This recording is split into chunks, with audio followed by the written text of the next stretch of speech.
नमस्कार, मैं शेखर भारद्वाज आप सभी का बहुत-बहुत स्वागत करता हूं अपने चैनल पे।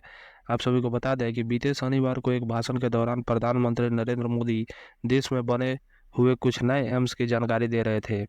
अपने भाषण के दौरान देश के कई राज्यों में बनाए गए एम्स की जानकारी देते-देते उनके मुँह से दरभंगा का भी नाम निकला। यानी मोदी के मुताबिक दरभंगा में भी एम्स चल रहा है। आइए जानते हैं कि क्या ये बातें सही हैं या गलत हैं। जबकि वहाँ एम्स बनना तो दूर, अभी तक वहाँ ज़मीन भी चिन्हित नहीं की गई है। मोदी के उस भाषण के बाद राजद के नेता और बिहार के उप मुख्यमंत्री तेजस्वी यादव ने पीएम की बात को पकड़ लिया और उन पर झूठ बोलने का आरोप लगा दिया। आलम यह है कि इस समय बिहार के दरभंगा में आज Indian institute of medical science से यानी एम्स बनाने की बात को लेकर पूरे नेता बिहार की वर्तमान सरकार पर आरोप लगा रहे हैं। उनके मुताबिक नीतीश चाहते नहीं कि बिहार में एम्स बने, जबकि सरकार में शामिल राजद नेता और उप मुख्यमंत्री तेजस्वी यादव का कहना है कि केंद्र की सरकार दरभंगा में एम्स को लेकर राजनीति कर रही है। जदयू, राजद और भाजपा के नेताओं के बीच आपसी विवाद क्यों हुआ? दरभंगा को लेकर आखिर अभी ही क्यों बवाल मचा है? बिहार की राजनीति में इस समय जो कुछ भी हो रहा है, उसके पीछे कोई गहरी साजिश की महक आ रही है।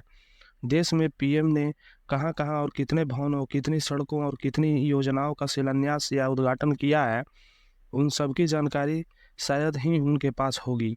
वहीं क्या उनकी जगह कोई भी व्यक्ति होता तो उसके पास भी उन सब की जानकारी नहीं होती। ऐसे में पीएम मोदी ने अगर दरभंगा में एम्स होने की बात कर दी, तो यह निश्चित ही उनकी गलती है। जो मोदी के सलाहकार हैं, भाजपा के उन नेताओं की गलती है, जो मोदी को फीडबैक देते हैं। पीएम मोदी वैसे ही शार्प माइंडेड हैं, बहुत तरीके और सलीके से कोई जानकारी देते हैं। ऐसे में सवाल यह पैदा होता है कि आखिर उनसे इस तरह की गलती कैसे और क्यों हो गई? एक संदेह यह पैदा होता है कि कहीं उनके बीच कोई ऐसा व्यक्ति तो नहीं है जो उनकी छवि खराब करना चाहता है। फिलहाल बिहार के जिस दरभंगा एम्स की बात हो रही है, उसके निर्माण की स्वीकृति केंद्र ने 15 दिसंबर 2020 में दी थी। 750 बेड वाले एम्स के लिए 1267 करोड़ रुपए प्रस्तावित किए गए थे।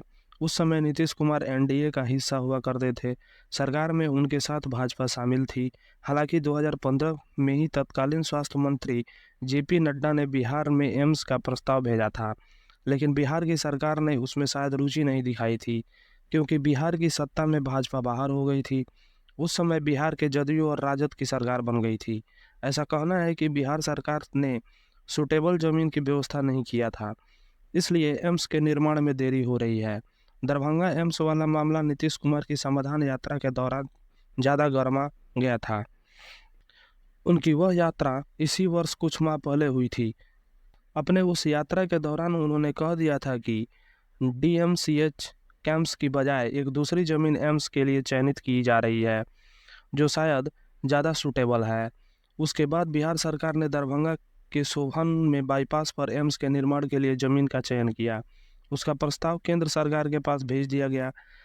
केंद्रीय स्वास्थ्य मंत्रालय की इंस्पेक्शन टीम ने उस जमीन का फिजिकल वेरिफिकेशन किया था।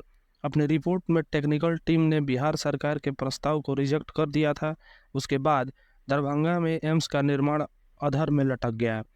इसको लेकर भाजपा में यह आरोप लगाया था कि बिहार के मुख्यमंत्री नीतीश कुमार ने जानबूझकर डीएमसीएच के बदले शोभन बाईपास पर जमीन दिलाने की बात की थी, ताकि एम्स का क्रेडिट पीएम मोदी को न मिले। आरोप यह भी लगाया था कि एम्स के लिए बिहार कैबिनेट ने स्वीकृति भी दे दी थी।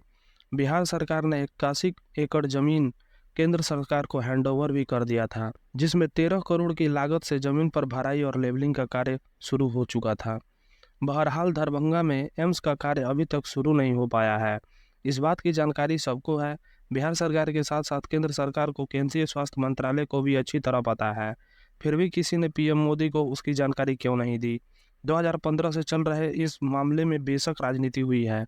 उसकी सबसे बड़ी वजह यह भी हो सकती है कि पिछले 8 वर्षों से नीतीश कुमार कभी भाजपा के साथ मिलकर मुख्यमंत्री रहे, तो कभी राजद और अन्य दलों के साथ मिलकर मुख्यमंत्री का कार्यभार संभाला। ऐसे में सबके अपने-अपने राजनीतिक स्वार्थ हो सकते हैं। उन स्वार्थों के चलते बिहार आज भी उस एम्स के निर्माण की बाट जोह रहा है। लेकिन मसला अब दरभंगा में एम्स का नहीं है, मसला है पीएम की छवि का। पीएम की साफ सुथरी छवि को खराब करने की कोशिश किसने की और क्यों की? पीएम मोदी ने अपने भाषण में दरभंगा एम्स का जिक्र किया है, तो यह बात स्पष्ट है कि उन्हें किसी ने उस एम्स की सूची जरूर दी होगी जो उनकी सरकार ने बनवाए हैं। अगर उस सूची में दरभंगा एम्स का जिक्र था, तो यह कोई मामूली बात नहीं है। मोदी अपने मन से कोई भी गलत जानकारी दे ही नहीं सकते, क्योंकि वो देश के इतने बड़े देश के प्रधानमंत्री हैं। जिस भाषण को देश के यशस्वी प्रधानमंत्री पढ़ने या करने जा रहे हैं, उसमें गलत तथ्यों की जानकारी क्यों दी गई? यह ठीक है कि इस समय नीतीश कुमार उनके साथ नहीं है, लेकिन उनके कहने से तो पीएम के भाषण में दरभंगा एम्स को नहीं जोड़ा गया होगा। पीएम मोदी के भाषण के बाद जिस तरीके से बिहार के उप मुख्यमंत्री तेजस्वी यादव ने उन पर झूठ बोलने का आरोप लगाया है, वह साधारण बात नहीं है। ऐसे में सवाल एक बार फिर पैदा होता है कि मोदी की टीम केंद्रीय स्वास्थ्य मंत्रालय या भाजपा में ऐसा कौन सा विभीषण पैदा हो गया है जो मोदी की प्रतिष्ठा से खिलवाड़ कर रहा है। मोदी के भाषण के बाद भले ही आज भाजपा के बड़े बड़े नेता उनके बचाव में खड़े हो गए हों, लेकिन अब क्या फायदा? पीएम मोदी से अनजाने में ही सही एक बड़ी चूक तो हो ही गई। संभव है कि सरकार और पार्टी के अंदर भी इस पर चर्चा हो रही हो। शायद इस बात का पता लगाया भी जा रहा हो कि किसकी वजह से ऐसी गलती हुई है, लेकिन एक बात शायद सत्य मालूम पड़ रही है कि कोई ना कोई ऐसा है जो मोदी की छवि को खराब करने की कोशिश कर रहा है। आप सभी को ये जानकारी कैसी लगी, कमेंट करके ज़रूर बताएं। हमारे वीडियो को लाइक करें और हमारे चैनल को सब्सक्राइब करें और बेल आइकन को प्रेस करें, ताकि जब भी कोई नई वीडियो अपलोड हो आप सभी को नोटिफिकेशन मिल सके।